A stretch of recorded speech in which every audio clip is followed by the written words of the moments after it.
Magandang umaga po sa ating lahat, mga kapatid. Magandang umaga po, Father. Araw ng Sabado sa ika-15 linggo sa karaniwang panahon. Mula sa Ebanghelyo, narinig natin kung ano ang kapalit ng pagpapahayag at pangangaral ng ating Panginoon ng katotohanan at ng tungkol sa kaharian ng Diyos. Marami ang hindi nakakaunawa. Marami ang hindi tumatanggap.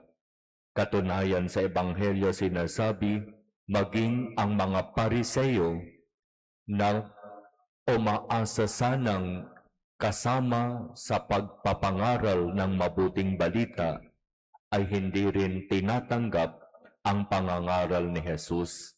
Sa halip, nag-uusap-usap pa sila kung papaano ipapapatay si Jesus.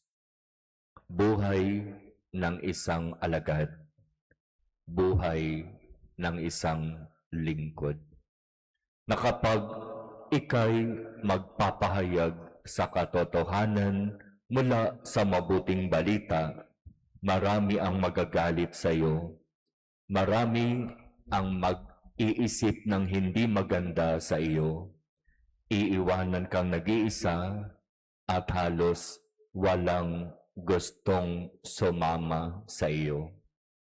Mga kapatid, sa umagang ito, sasaksihan natin ang pagtatalaga sa ating mga katekista ng parokya.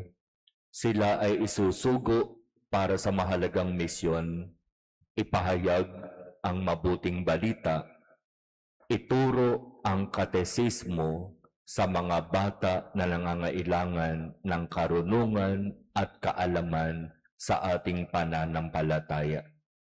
At sa ating mga katekistang itatalaga ngayong umaga, magandang balikan at pagnilayan ang narinig natin mula sa ating ebanghelyo ngayon.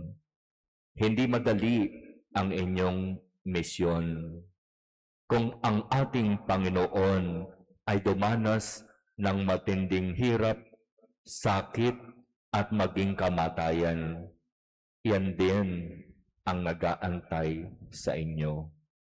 Ipagkaloob nawa ng Diyos sa inyo ang katotohanan, ang katapatan, ang katatagan sa pananampalataya.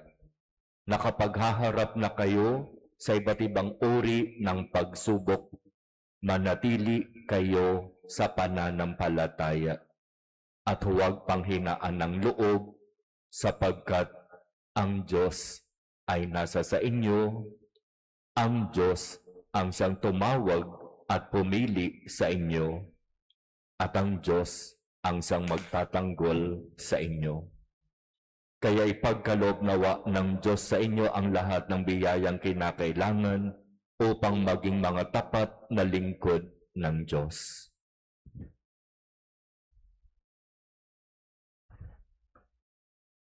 Amen.